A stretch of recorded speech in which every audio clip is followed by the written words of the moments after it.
Hey, my name is Sean Wise, and my article for this week was David Loy's WEGO, The Social Roots of Suffering.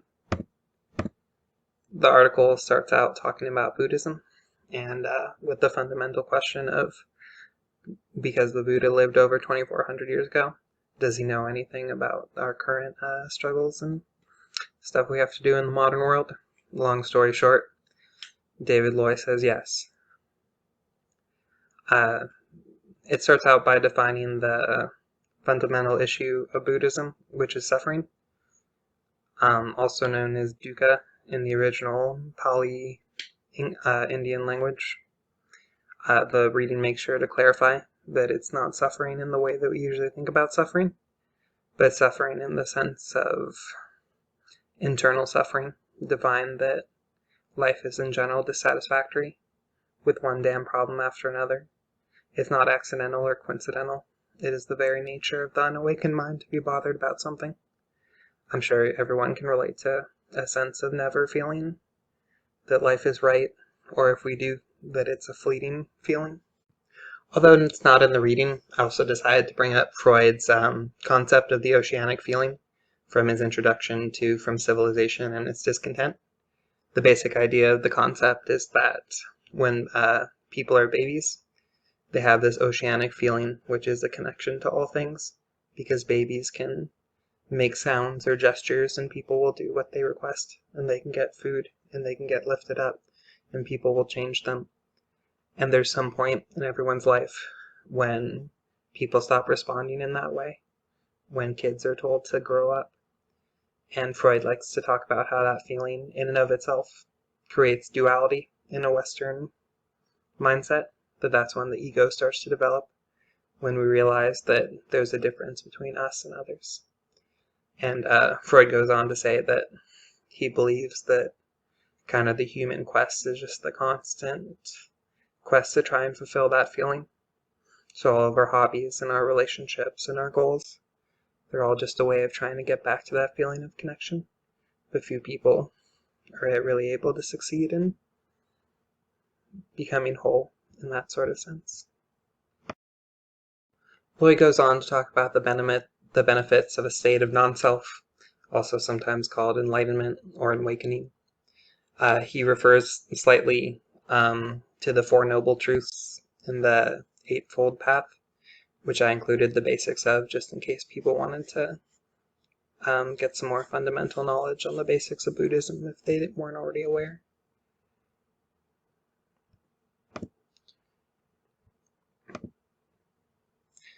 So as far as the reading goes, the next section focuses on the concept of WEGO in comparison to the term IGO, and how all these terms that we use to define suffering also effective as collectives instead of just individuals. Loy states on page 46 that being social beings, we tend to group our sense of lack, even as we strive to compensate by creating collective senses of self, which are WEGOs, or group ego. It can be defined as one's own race, class, gender, nation. In each case, a collective identity is created by discriminating one's own group against another.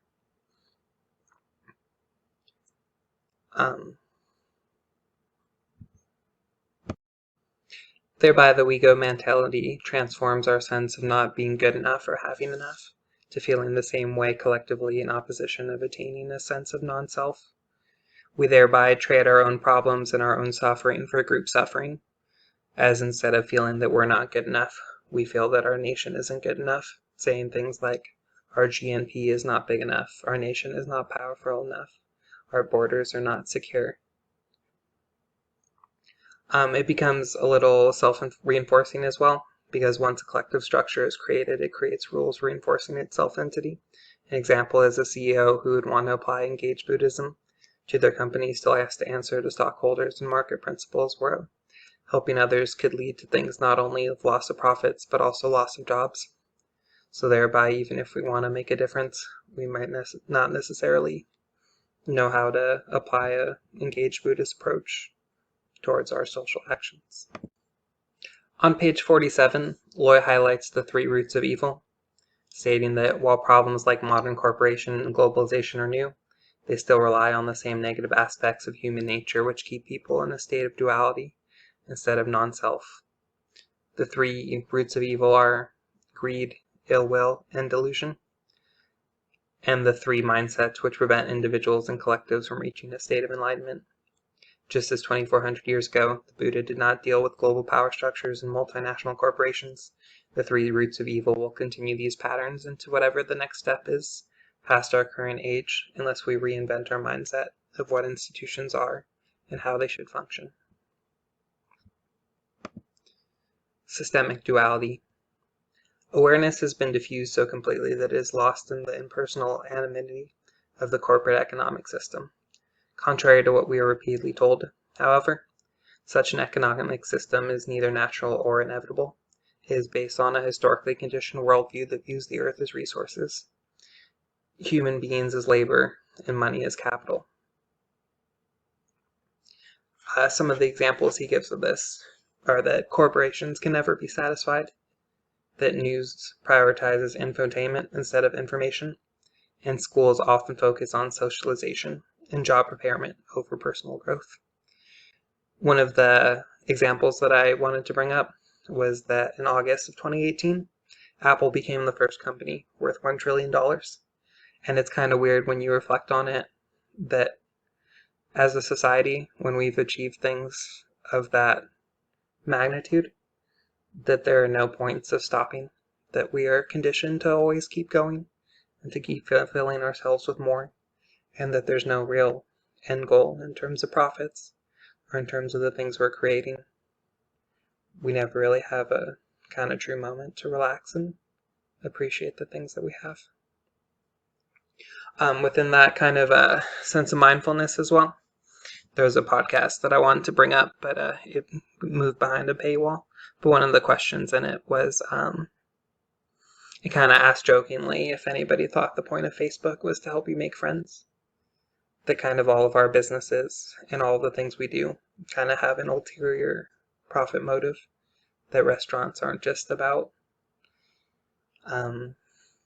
eating well, and schools aren't just about learning. And that, why is the world that way? And is that the world we really want? And is engaged Buddhism something we'd want to use to try and restructure our institutions so they actually perform the functions which they say that they're about? This one's just an example of how we constantly move without really engaging in mindfulness. There was a tweet last week about the coronavirus stuff. The tweet says, maybe we should rethink a global system that collapses if people stop eating out for a week.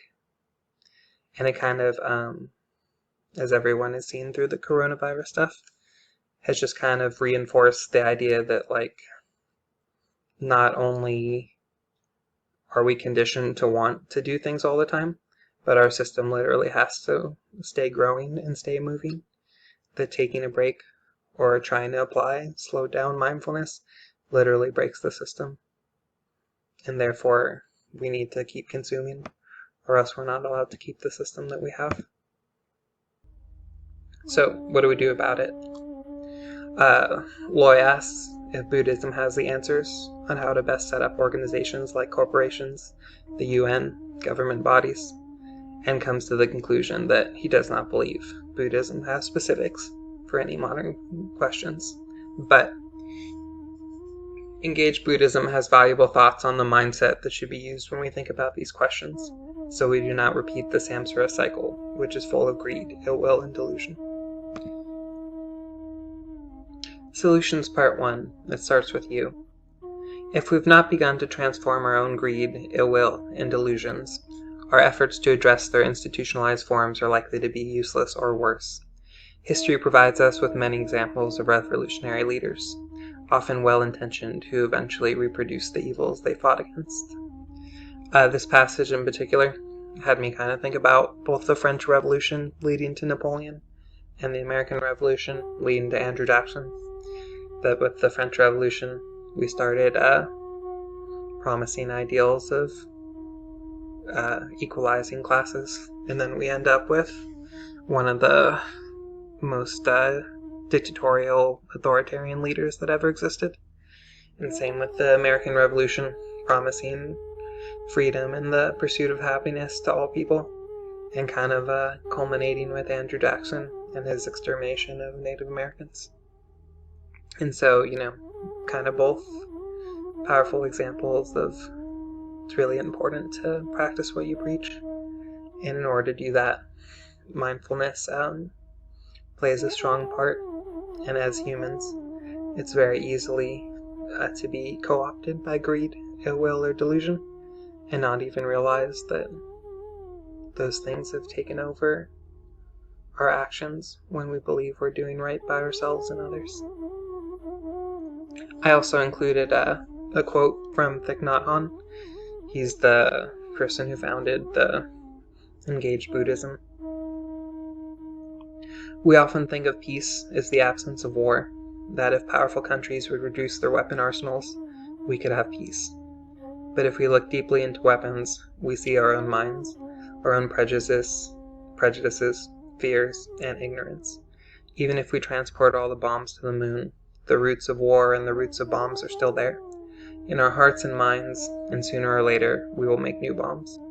To work for peace is to uproot war from ourselves and from the hearts of men and women.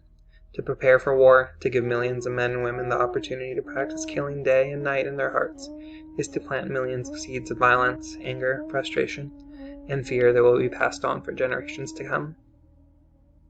I brought this quote up for a couple reasons, but I think the only one that's not apparent is I've read a couple of Thich Nhat Hanh's books, and in them he likes to use the metaphor a lot as emotions as seeds, which I always thought was powerful and relevant to our own kind of mindfulness practice. That within all of us are seeds of joy and seeds of connection and seeds of bitterness and anger and pettiness. And whether through our actions or how we interpret the actions of others, it's easy to water these different seeds. It's easy when people treat us a certain way to become more angry or to become more petty, or vice versa. When we feel that people are treating us good, to become more joyful and become more helpful. And it's important to make those connections within ourselves and within our own feelings. And even though it's much harder to feel a certain way after being treated a certain way,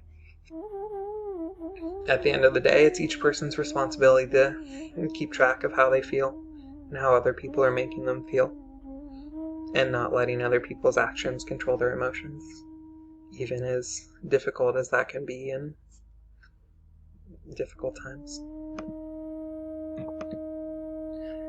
Solution 2. Nonviolence. Delusion leads to otherness, which reinforces the values of subjugating others. In the book, Loy brings up Gandhi, for example, always treated the British authorities in India with respect. He never tried to dehumanize them, which was one reason why he was successful. Just kind of on reflection of that quote, I was thinking how India's example led to not only the end of colonial control of India, but really to the collapse of the British Empire, because his message was consistent with his actions, which replaced the delusion of otherness and ill will and greed with a sense of respect and connection.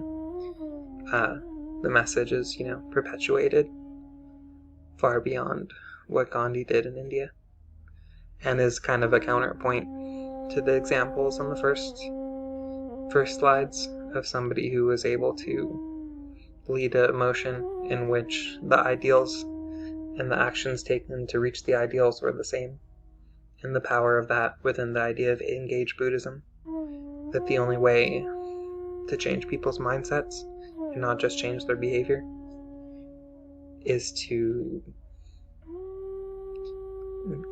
practice what we preach.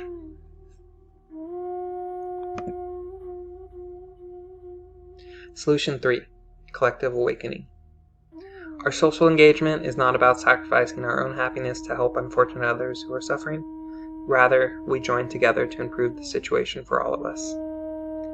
Collective awakening does not come from just changing the rules. It comes from changing our mindset about what the meaning behind our actions and the purpose of our institutions are. Most people dread change in some form or another, and that dread undoubtedly creates mental resistance to attempting to make something better than what we currently have. As Thich Nhat Hanh was quoted as saying, people have a hard time letting go of their suffering. Out of a fear of the unknown, they prefer suffering that is familiar. Especially with the people who benefit from the current system, it can be understandably hard to endorse a premise that gives up the benefits, and that is where engaged Buddhism's role in social organizing comes into place, as a way of convincing people that the possibility exists for a life that is more fulfilling than the one we have, in which we can truly be connected to other people, instead of just craving it, in which we can feel satisfied in the moment, instead of always thinking about what's next, and thinking down on ourselves. Lastly, I thought I would share for those who are interested, meditation was something I was interested in for a long time, but had a lot of difficulty connecting with it. The idea of kind of clearing your mind or just kind of being quiet in a room with other people was never very practical for me, and this was the first activity in which I felt like I was truly able to kind of check in with myself and kind of increase my mindfulness. How the activity works is very simple. You can do it in anywhere from 5 to 20 minutes, depending on how detailed you want to get with yourself. And you just go through the kind of 7 chakra points and what they represent. And you kind of ask yourself where on that spectrum you are. The first chakra point, which deals with your kind of physical stability, ask the question of, do you feel safe? Do you feel safe physically? Does your health feel good? Do your finances feel good? Or do you feel that your sense of safety is blocked by fear? For the second chakra point, it deals with pleasure and is blocked by guilt. And you just ask yourself, are you allowing yourself to enjoy life and to feel pleasure in all of its forms? Or do you feel that you do not deserve pleasure, that there's something wrong with you? For the third chakra point, when it's at its best, it deals with willpower and is blocked by shame. So sometimes I'll ask myself, do I feel that I'm able to enact the things I believe? Or do I feel shamed of putting myself out there? For the fourth chakra point, it deals with love in the humanitarian sense, more so than the romantic sense, and is blocked by grief. So you can ask yourself, at this moment, do you feel love for all living creatures, or most living creatures? Or do you feel sadness? Do you feel that your own problems prevents you from wanting others to benefit? The third chakra, deals with truth and is blocked by lies. It deals with your ability to speak. And do you feel like you're able to represent yourself? Are you able to talk about what you truly believe?